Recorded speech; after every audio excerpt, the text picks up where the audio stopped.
നമസ്കാരം, തുഞ്ചൻ വിഷൻ അപ്ഡേറ്റ്സിലേക്ക് സ്വാഗതം. Marble land, Tirur Changaramkulam. ചിറക്കൽ ഭഗവതി ക്ഷേത്രത്തിന് സമീപം മങ്ങേരി സേതുനാഥിന്റെ വീടിന്റെ മുൻവശത്താണ് പെരുമ്പാമ്പിനെ കണ്ടെത്തിയത്. ഏകദേശം 16 അടിയോളം നീളം വരുന്ന പെരുമ്പാമ്പിനെയാണ് പിടികൂടിയത്. ചിറക്കൽ ഭഗവതി ക്ഷേത്രത്തിന് സമീപം മങ്ങേരി സേതുനാഥിന്റെ വീടിന്റെ മുൻവശത്താണ് പെരുമ്പാമ്പിനെ കണ്ടെത്തിയത്. ഏകദേശം 16 അടിയോളം നീളം വരുന്ന പെരുമ്പാമ്പിനെയാണ് പിടികൂടിയത്. വൈകിട്ട് 7 മണിയോടുകൂടി ക്ഷേത്ര ദർശനം കഴിഞ്ഞ് വീട്ടിലേക്ക് മടങ്ങുന്ന വഴിയാണ് പെരുമ്പാമ്പിനെ കണ്ടത്. വാർഡ് കൌൺസിലർ ദിബീഷ് വിവരമറിയിച്ചതിനനുസരിച്ച് TDRF വളണ്ടിയർമാരായ സലാം അഞ്ചുടി, ഷെഫീഖ് ബാബു എന്നിവർ ഉടൻ സ്ഥലത്തെത്തി സാഹസികമായി പിടികൂടുകയായിരുന്നു. പാമ്പിനെ ഫോറസ്റ്റിന് കൈമാറും.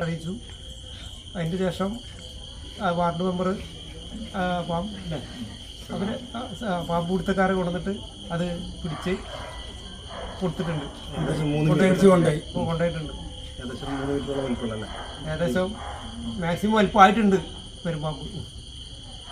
TDRF വളണ്ടിയർമാരായ സലാം അഞ്ചുടി, ആഷിഖ് എന്നിവർ വന്നിട്ടാണ് പാമ്പിനെ സാഹസികമായിട്ട് പിടികൂടിയത്. അവരതിനി ഫോറസ്റ്റിനെ ഏൽപ്പിക്കുന്നുള്ളതാണ് നമ്മൾ അറിയിച്ചിട്ടുള്ളത്. TVN news, Tanur. എന്നാലും ഗൾഫിലിരുന്നുകൊണ്ട് നീ വീട് ഇത്രയും ഭംഗിയാക്കുമെന്ന് വിചാരിച്ചില്ല. ഇവൾക്ക് അതിന്റെ ക്രെഡിറ്റ് മുഴുവൻ ഇവളുടെ ഐഡിയക്ക് ചെയ്തതല്ല. എന്നാലും ഈ ഫ്ലോറിങ്ങും സാനിറ്ററി വെയറും ഇതെല്ലാം ഇങ്ങനെ ഒറ്റയ്ക്ക്?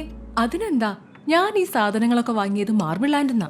അവിടെയാണെങ്കിൽ 2-3 നിലയിൽ ഫ്ലോറിങ്ങിന്റെയും സാനിറ്ററി വെയറിന്റെയും വെറൈറ്റീസ് ഇഷ്ടം പോലെ ഉണ്ട്. മാത്രല്ല, നമ്മൾ ചെയ്യേണ്ട ഓരോ കാര്യങ്ങളും കൃത്യമായി അവർ നമുക്ക് പറഞ്ഞു തരും. Marble land, Tirur Changaramkulam.